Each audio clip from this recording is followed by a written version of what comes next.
오늘 우리에게 주시는 하나님 말씀은 출애굽기 17장 15절 16절 말씀 제가 봉독합니다. 모세가 제단을 쌓고 그 이름을 여호와 니시라 하고 이르되 여호와께서 맹세하시기를 여호와가 아말렉과 더불어 대대로 싸우리라 하셨다 하였더라. 아멘. 하나님이 하시게 하라라는 제목으로 말씀을 들으려고 합니다. 사람들에게 물어보면 가장 바라는 것이 무엇이냐라고 물으면 형통한 삶이다 이렇게 대답합니다. 그래서 예전부터 만사형통이라는 사자성어가 나올 정도로 사람들의 마음속에 그래 형통했으면 좋겠어 하는 바람들을 다 가지고 있는 듯 합니다. 그런데 현실은 그러지 않죠. 현실은 오르막이 있으면 내리막이 있듯이 좋은 일이 있으면 또 힘든 일이 있고 기쁜 일이 있으면 슬픈 일이 있는 이러한 삶이 우리의 현실이기도 합니다. 그래서 희노애락이라고 하는 사자성어, 고진감래라고 하는 사자성어가 회자될 정도로 우리의 삶에는 오르락 내리락 하는 것이 인지상정인 것 같습니다. 근데 문제는 그런 삶을, 그런 인생을 살아가는 사람들이 다양하게 많은데 어떤 사람은 항상 내리막길 걷듯이 편안합니다. 형통합니다. 어떤 사람은 오르막길을 걷듯이 힘들어합니다. 왜일까요? 오늘 우리의 삶 속에 일어나는 많은 문제를 앞에 두고 그 문제를 어떻게 대처하느냐에 따라서 승과 패가 결정되어진다는 것은 우리는 잘 알고 있는 사실이죠. 사랑하는 여러분, 우리의 삶에 오르막이 있을 때에 어떻게 대처하느냐 하는 게 굉장히 중요합니다. 물론 내리막길을 걸어갈 때도 잘 대처해야 항상 형통한 삶을 살아갈 수 있겠죠. 오늘 본문은 이 사실 우리에게 해답을 주고 있습니다. 우리가 잘 아는 대로 본문은 출애굽한 이스라엘이 가나안을 향해 부푼 꿈을 가슴에 안고 나아가는 중에 하나님의 은혜를 몇 번 경험합니다. 마라의 샘물 사건이죠.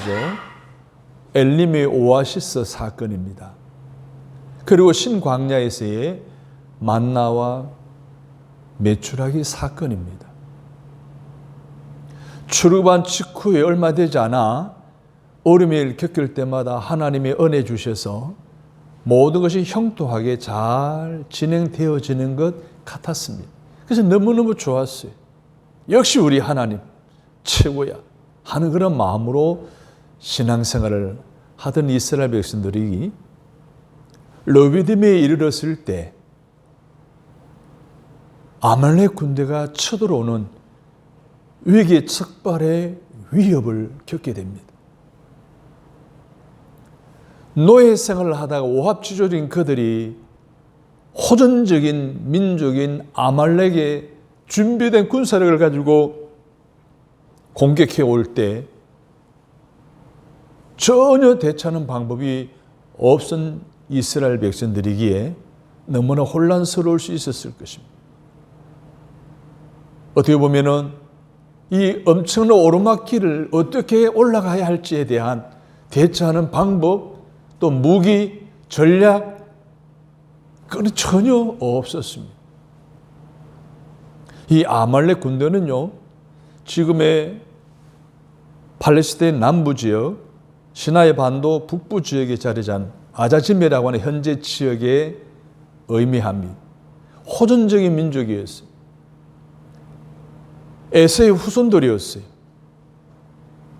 이 아말렉은요, 항상 이스라엘 백성들 가나안을 향해 나아가는 과정 속에 태클을 걸고 문제를 일으키고 쳐들어오고 방해하고 하는 그런 민족이었어요. 이 문제를 만났을 때 오늘 이스라엘 백성들이 어떻게 대처하느냐 하는 것이 이스라엘의 앞으로의 광야 40년 생활의 승패의 결정적인 하나의 출발점이 되는 거예요. 그러면 아말렉이 왜 뜬금없이 쳐들어왔느냐라고 하는 부분이 우리의 궁금증을 남습니다. 아말렉은 이미 그 자리에 정착해 있던 유목민이었어요. 그런데 애굽의 노예 생활을 하다가 해방이 되어 홍해를 건너고 신광야를 거쳐 이제 가나안을 향해 나아가는 과정 속에 르비딤을 지나야 했어요. 그래야 가나안 땅에 갈 수 있었거든요. 정착에 살던 아말렉 족속들이 보니까 어마어마한 인원을 데리고 자기 땅에 침범하니 그들도 놀랐겠죠. 그래서 쫓아내기 위해서 쳐들어온 거예요. 또 하나는 여러분 사막에서는 광야에서는 오아시스 그러면 생명의 젖줄이잖아요.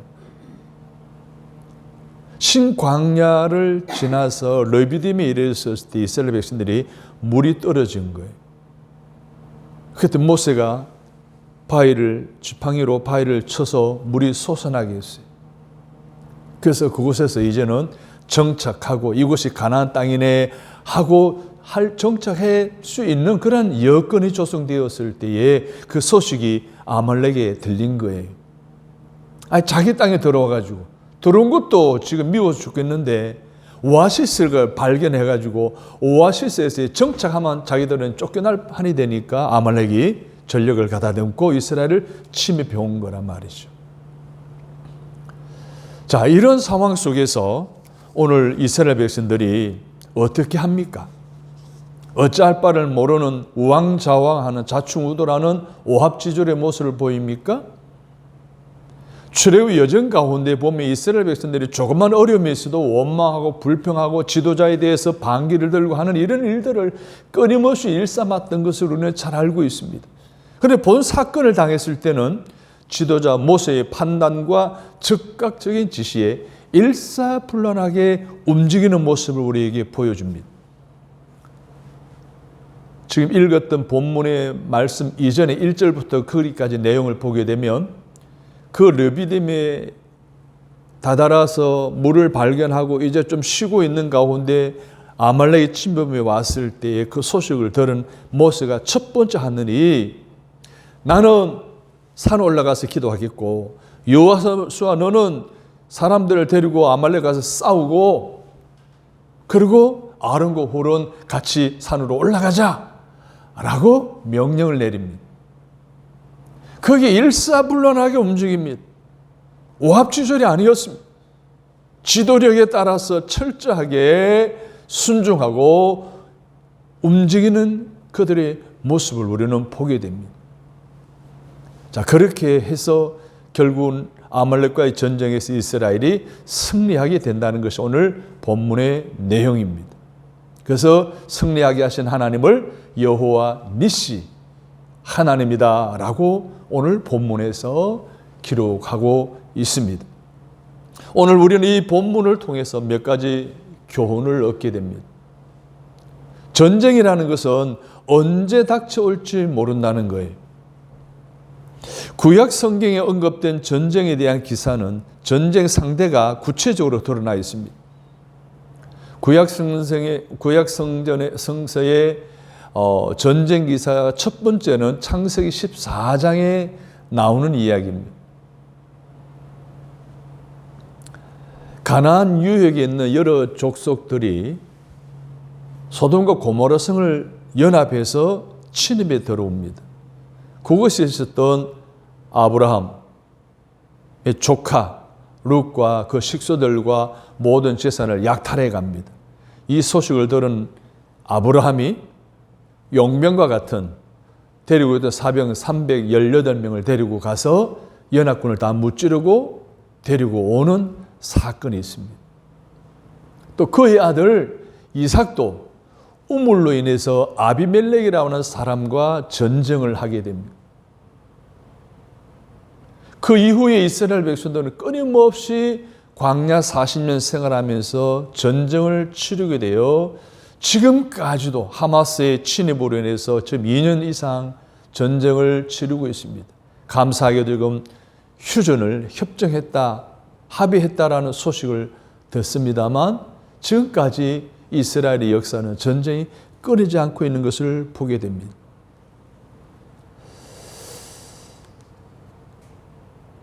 그러나 신약에 나타나는 전쟁의 경우는 국가와 국가, 부족과 부족 간의 전쟁은 전혀 없습니다. 기록되어 있지 않습니다. 단 영적 전쟁에 대해서는 구체적으로 기록하고 있습니다. 마귀와의, 사탄과의, 귀신과의 영적 전쟁을 아주 소상하게 기록하고 있다는 거예요. 사랑하는 여러분, 전쟁은 그칠 날이 없습니다. 그쳤다가 다시 붙고 다시 붙었다가 그치는 것이 전쟁입니다. 그런데 물리적으로 싸우는 전쟁은 영원한 적도 영원한 우방도 없다는 것, 오늘 지구촌에 일어나는 많은 전쟁들의 역사를 바라볼 때 우리는 바로 캐치할 수 있습니다. 이해 덕실을 따라 적이 되기도 하고 우방이 되고 하는 것이 바로 현실 아닙니까? 여러분, 70여 년 전에 공산주의가 소련을 지배해서 소련을 중심으로 많은 나라들 도미노 현상이 일어나 침범해서 소련 연연방을 세웁니다. 그 3억여 명의 공산주의 사상에 눌려서 인권을 잃어버리고 자유를 잃어버리고 먹는 것 가난에 시달리게 되고 수천만 명이 죽음을 당하는, 희생을 당하는 이러한 아픈 역사를 오랫동안 진행해 오던 중에 1991년도에 연연방 소련이 무너지게 됩니다. 무너지는 그때에 그 소련의 핵이 그 주변 국가들에 많이 배치되어 있었거든요. 그 중에 하나가 우크라이나였어요. 우크라이나가 독립했거든요. 1994년도에 독립한 이후에 핵을 포기하는 것을 전제로 하고 안전보장 각서에 미국, 영국 그리고 러시아가 참여한 가운데 쓰게 됐습니다. 안전을 지켜주겠다. 그래서 핵을 포기한 거예요. 그 핵을 포기한 것이 지금 우크라이나가 뼈저리게 아파하는 부분 아닙니까? 그 안전보장각서를 깨뜨리고 소련이, 러시아가 침범하더라 지금도 3년 이상 수많은 사람 죽어가고 소련 자국의 군인들이 다 죽어가니까 북한군의 파병을 받아가지고 지금 수백 명이 죽고 수천 명의 사상자가 났다는 이런 이야기를 우리가 듣고 있습니다. 그러나 영적 전쟁, 마귀와의 전쟁은 창세기 지금까지 대상이 바뀌질 않아요. 그냥 유일해요. 사단이, 마귀, 귀신이. 앞으로도 영적 싸움의 대상은 마귀가 되는 거예요. 우리 믿음의 생활에 있어서 남북 간의 물리적인 전쟁도 없어야 되지만 오늘 개인적인 신앙생활 속에 끊임없이 우리를 도전해오고 유혹해오는 마귀와의 영적 전쟁. 이의 대상은 변함이 없다는 거예요. 우리는 하나님의 이 영적 전쟁터로 불림을 받은 하나님의 전신갑주를 입은 영적 군사로서 끊임없이 준비해야 됩니다. 말씀으로 준비해야 되고 예배로 준비해야 되고 기도로 준비해야 되고 하나님의 은혜로 준비해야 됩니다. 그래서 언제나 사탄이 우리에게 유혹해 올 때 예수 그리스도의 이름으로 선포하고 싸워 승리하는 저와 여러분이 되시기를 주님의 이름으로 축복합니다. 그런데 훨씬 더 중요한 것이 있어요. 전쟁에 지면 안 된다는 거예요. 전쟁에 지면 비참해진다는 거예요. 반드시 전쟁은 이겨야 합니다. 특히 우리 그리스도인들은 영적 싸움에서 이겨야 할 줄로 믿습니다. 마귀들과 싸울지라 죄악 벗은 형제여 구주 예수 그리스도 크신 팔을 벌리고 너를 도와주시려고 서서 기다리시니 주 예수 붙들라 영광 영광 할렐루야. 영광 영광 할렐루야. 영광 영광 할렐루야. 곧 승리하리라. 할렐루야. 두 번째로 우리가 생각해 볼 것은 모든 전쟁에, 그것이 물리적인 전쟁이든 영적 전쟁이든 승리의 비결이 있다는 거예요.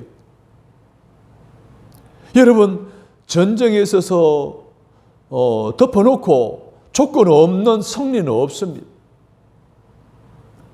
전쟁에 이길 승패를 자유하는 이길 만한 조건이 갖춰져 있어야 된다는 거예요. 그러면 이스라엘은 싸움에 호전적인 민족이었던 아말렉과 싸워 승리한 비결은 뭘까요? 이스라엘이 이긴 이유가 뭘까요? 이걸 영적인 빗댄다면 오늘 우리의 삶의 영적 전쟁의 승리의 비결은 뭐냐는 거예요. 오늘 본문은 우리에게 그 해답을 주고 있습니다. 첫째는 힘을 모았다는 거예요.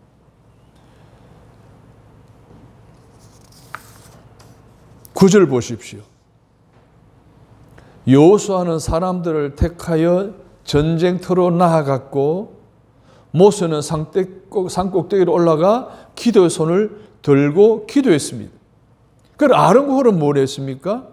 피곤한 모세의 손을 양쪽에서 부축해 손이 내려오지 않게 했습니다. 그러니까 지금 전쟁은 모세와 여호수아 백성 그리고 아론과 홀이 혼연일체가 되어서 힘을 모아서 이겼다는 거예요. 힘을 모으는 것이 전쟁의 승리의 비결이라는 거예요. 요즘으로 말하면 국론통일이죠. 여야가 하나 되는 것입니다. 진영 간의 논리가 다 포기되어지고 하나 되어지는 거예요. 사랑하는 여러분, 보이지 않는 영적 전쟁도 마찬가지예요. 여러분, 마귀는 군대입니다. 군대는 수가 많습니다. 군대는 무기가 있습니다. 군대는 그리고 싸움을 참 잘합니다. 그 군대 마귀와 싸워 이기려면 우리 성도들이 힘을 모아야 돼요. 지혜를 모아야 돼요. 하나가 돼야 돼요. 국론 통일을 이루어야 돼요. 사랑하는 여러분, 매일매일 영적 싸움에서 힘을 모아 기도하고 찬송하고 주님 일을 하는 일에 열심을 다하시기를 주님의 이름으로 축복합니다. 두 번째로는 협력했습니다. 11절을 보십시오. 기현상이 일어납니다. 모세가 손을 들면 누가 이기고? 이스라엘이 이기고. 모세가 손을 내리면 누가 이깁니까? 이스라엘이 후퇴하게 되는 기현상을 보게 된 아론과 홀이 돌 위에 모세를 앉히고 좌우편에 서서 모세의 팔이 내려오지 않도록 함께 부축해서 협력해서 손을 들어 올린 거예요. 모세는 손을 받쳐주니까 괜찮았어요. 그때부터는. 근데 이 받쳐주는 아론과 홀의 팔은 어떻게 했어요? 막 저리고 아팠을 거예요. 포기하고 싶은 마음도 있었을 거예요. 그런데 더 중요한 것은 이 아론과 홀의 상황이에요. 아론은 누구예요? 모세의 형이에요. 어른이에요. 모세보다 훨씬 말을 잘하는 언변가예요. 경륜에 있어서 모세보다 뛰어난 사람이 아론이에요. 그가 지금 모세의 손을 들고 있는 거예요. 부축하고 있는 거예요. 홀은 누구예요? 여러분, 홀은 누구라고 하는가 하면은 모세의 누이였던 미리암으로 봅니다. 미리암은 누구예요? 모세가 이방 여인과 결혼한다고 흉을 보다가 나병을 얻어서 병들었던 사람의 미리암이잖아요. 그 미리암의 남편 훌이 아내의 부정적인 생각에 영향을 받았을 거라고 저는 생각해요. 아무리 왕이라 해도 오빠인데 안 된 건 아니고 잘못한 건 잘못한 거니 내가 이렇게 이야기를 한 거 아니냐라는 그런 생각들이 아마 훌에게도 전달되지 않았을까요? 그런 훌이 지금 모세의 팔을 들고 섰다는 거예요. 모세의 지도력이 아론과 홀이 함께 협력했다는 거예요. 그렇게 위기의 순간에 긍정적으로 협력하고 결단함으로 인해서 훗날 아론은 대제사장이 됩니다. 그리고 그의 후손들은 제사장 반열이 돼요. 이스라엘의 영적 지도자로 역할하는 그러한 쓰임받는 족속이 되는 거죠.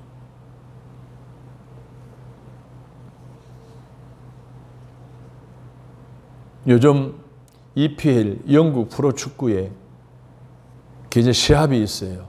그래서 손흥민 선수가 한 골 넣고 두 골 넣고 6골 넣었잖아요. 어시스트도 많이 하고. 이 손흥민 선수를 보면 참 대단하다는 생각이 들어요. 세계적인 선수예요. 그 선수를 평가할 때에 골을 많이 넣는 선수다.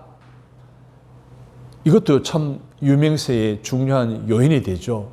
그런데 더 중요한 것은 거의 어시스트예요. 어시스트. 다른 선수들이 골을 넣게 골 배합을 잘해주는 거예요. 그 팀이 이길 수 있는 그런 최적의 환경을 만들어주는 일에 손흥민이 아주 잘하는 거예요. 그의 인성이에요. 그의 리더십이에요. 여러분, 프로 구단끼리 이적할 때에 그 선수를 픽업해 오는데 같이 이적료에 평가하는 데 있어서 중요한 것은 골을 많이 넣는 것도 있지만 어시스트를 얼마나 잘하느냐, 이것을 굉장히 중요하게 여깁니다. 거기에 따라서 계약금이 달라지는 거예요. 여러분, 프로축구이든지 올림픽 축구 시합에서든지 월드컵에서든지 독불장구 혼자 뛰어가서 골을 넣는 경우는 거의 없다고 봐요. 옆 선수 동료들의 도움에 의해서 골을 넣게 되어 있죠. 승리하게 되어 있습니다. 다시 말해서 협력 없이는 어렵다는 거예요. 영적 싸움에, 물리적인 싸움에서도 협력해야 되는 거예요. 만약에 아론과 홀이 자기의 감정이나 자기의 어떤 위치나 자기가 가지고 있는 경륜을 가지고 모세를 무시하고 협력하지 않았다라고 한다고 생각해 보십시오. 아말렉과의 싸움에서 비참하게 실패하고 아마 노예에 잡혀 이스라엘 가나안 땅 물 건너갔을 거예요. 그런데 그러진 않았습니다. 모세의 피곤한 손을 들어준 거예요. 여기서 우리 중요한 것이 있어요. 모세의 손을 들어줬다는 것은 기도의 손을 들어줬다는 거예요. 할렐루야. 다시 말해서 기도를 도와준 거예요. 아론과 홀은 모세 개인을 도와준 것이 아니에요. 민족의 구원과 민족을 살리는 일을 도와준 거예요.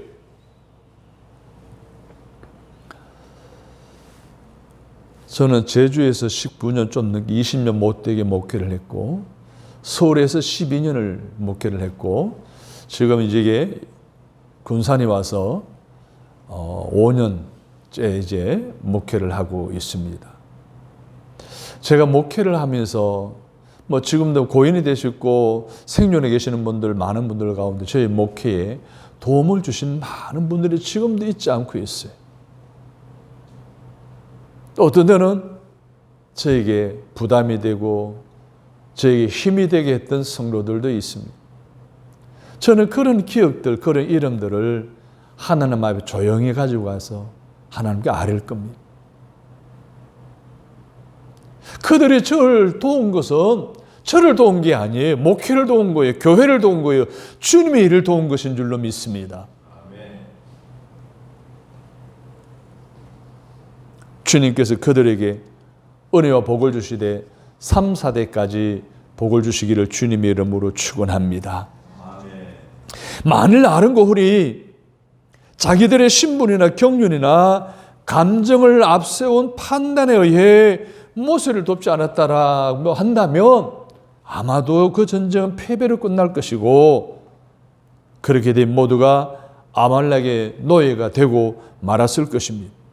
사랑하는 성도 여러분, 지도자가 결정하고 판단하고 결정하는 일에 대해서 딴지를 걸지 않기를 바랍니다.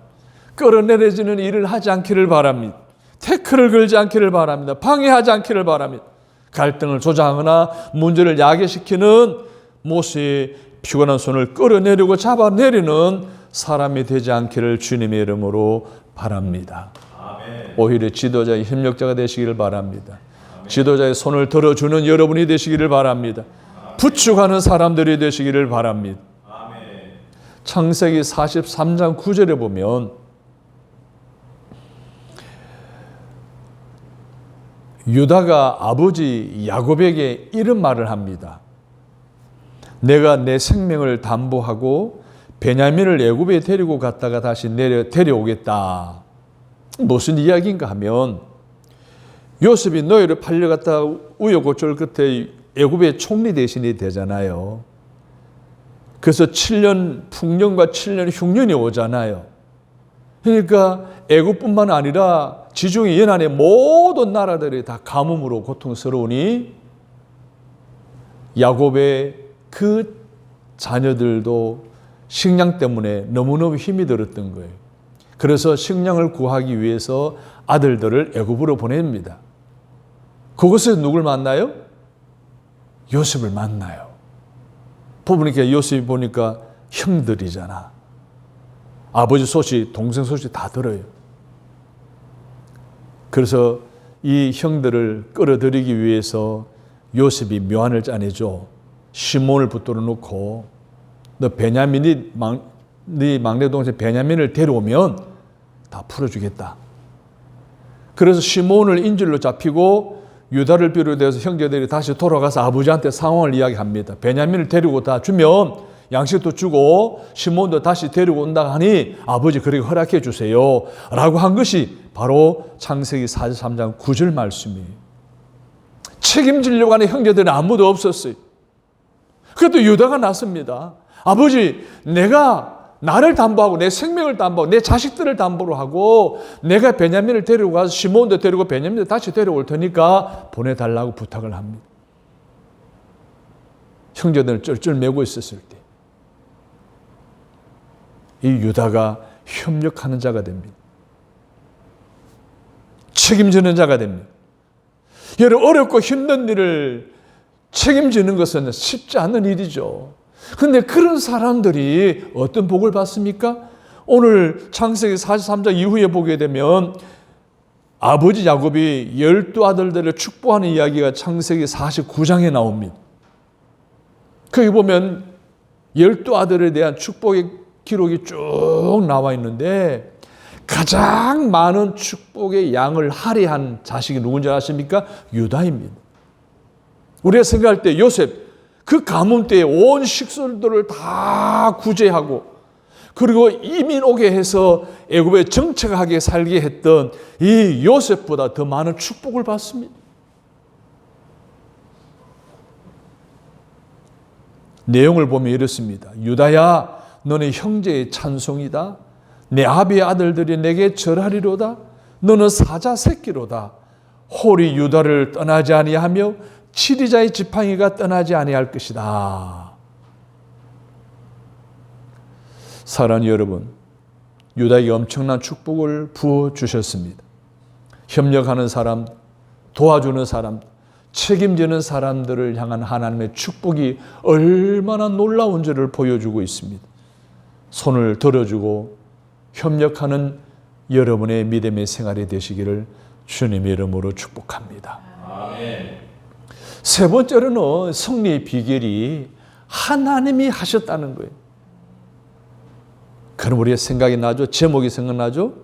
하나님 하셨다라고 한다면 하나님이 하시게 해야 될 줄로 믿습니다. 아멘. 우리가 하는 것은 거기까지 부축하는 거, 책임지고 협력하는 거예요. 그 나머지는 누가 하는 거예요? 하나님이 하시는 거예요. 구절을 보십시오. 하나님의 지팡이를 손에 잡고 산꼭대기에 서리라. 이 지팡이가 누구 지팡이라고 그랬어요? 하나님의 지팡이예요. 그런데 원래 누구의 지팡이였을까요? 모세의 지팡이였어요.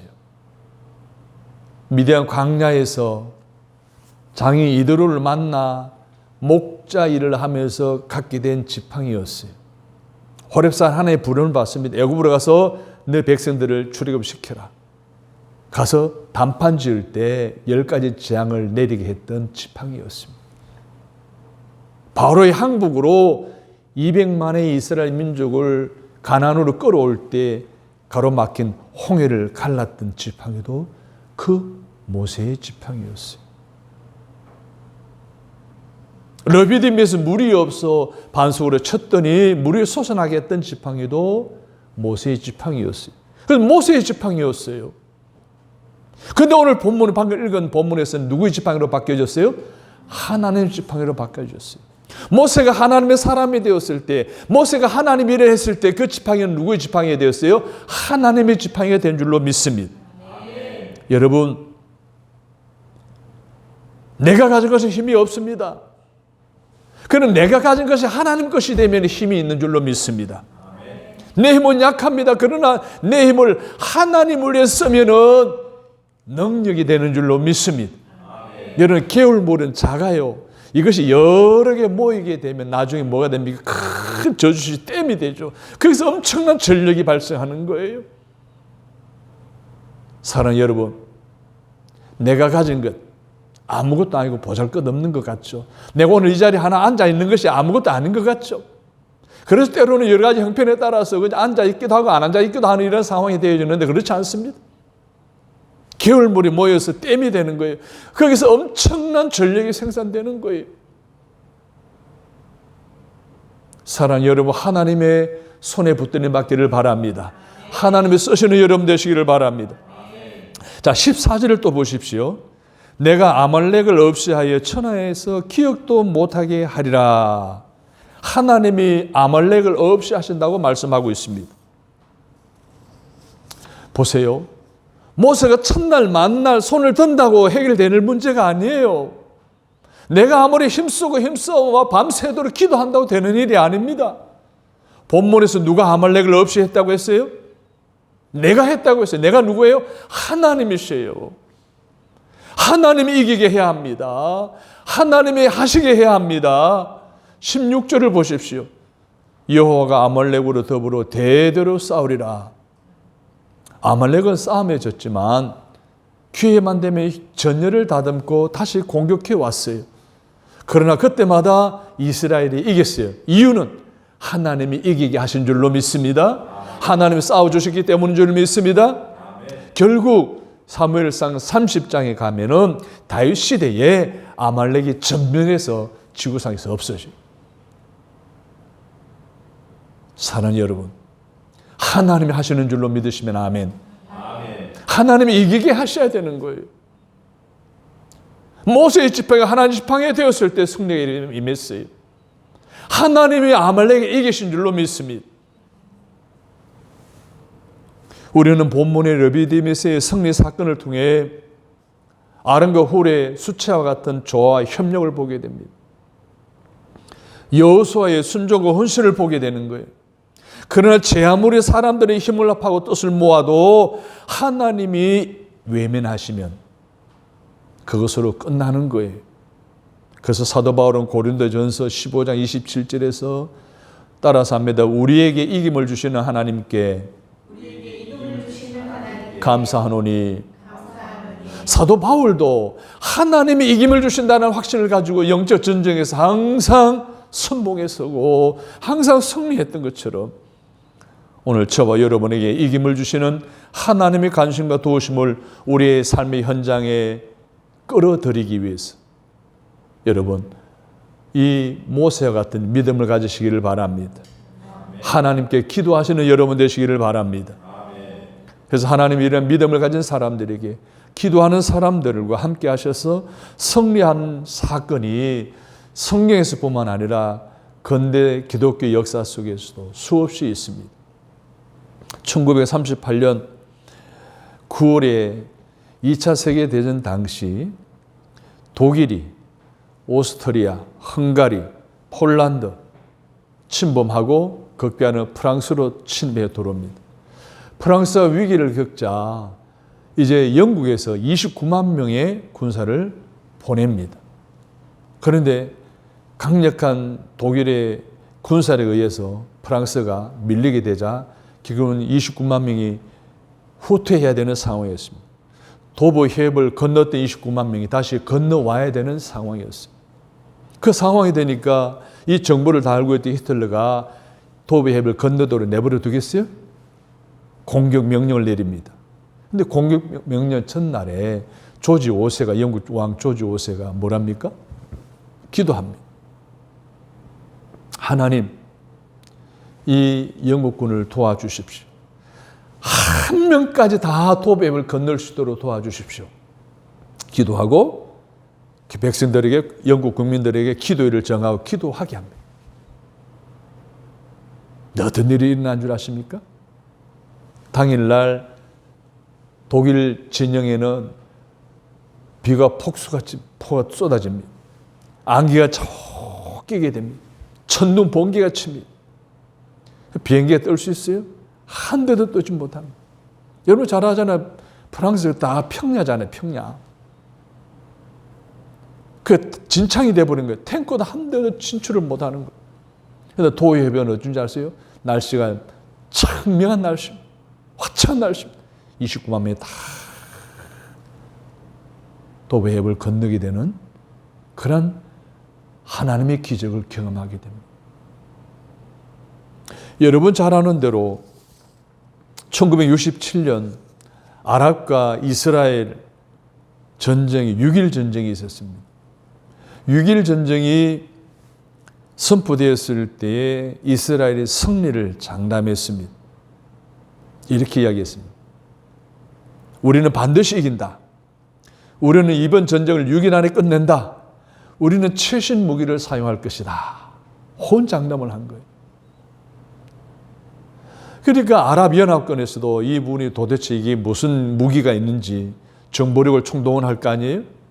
미국 CIA에서도 마찬가지였어요. 국가적으로 국제적으로 다 많은 관심을 가지고 있었어요.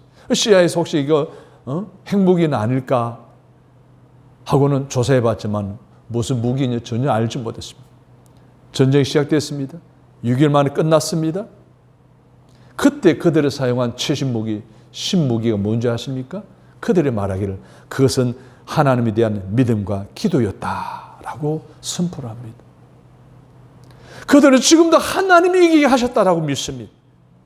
알라신과 전능하신 하나님의 전쟁이라고 생각했던 겁니다. 사랑하는 여러분, 전쟁뿐이겠습니까? 우리가 언제 어디서 무엇을 하든지 오늘 우리에게 일어나는 모든 삶의 문제들과 위기들 그 앞에 저와 여러분이 분명히 갖춰야 할 것은 힘을 모으는 겁니다. 협력하는 겁니다. 하나님이 하시게 하는 겁니다. 할렐루야. 아멘. 사랑하는 여러분, 하나님 도우셔야 돼요.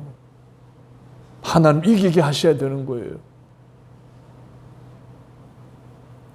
하나님 일하시도록 하나님에 대한 믿음, 하나님에 대한 기도, 분량을 많이 쌓아나감으로 날마다 승리하는 저와 여러분 되어지시기를 주님의 이름으로 축원합니다. 하나님, 하나님이 도와주셔야, 하나님이 함께 하셔야, 하나님이 도우시고 힘이 되셔야 우리가 승리함을 믿사오니 모든 일에 위기를 만나고 문제를 만날 때마다 하나님이 하실 수 있도록 하나님에 대한 믿음을 돈독히 하는 저희들 되게 하여 주옵소서. 하나님이 일하시도록 기도하는 저희들 되게 하여 주옵소서. 그래서 날마다의 문제 앞에 승리하는 백전백승하는 영적 군사들 되게 하여 주옵소서. 예수님의 이름으로 기도합니다. 아멘.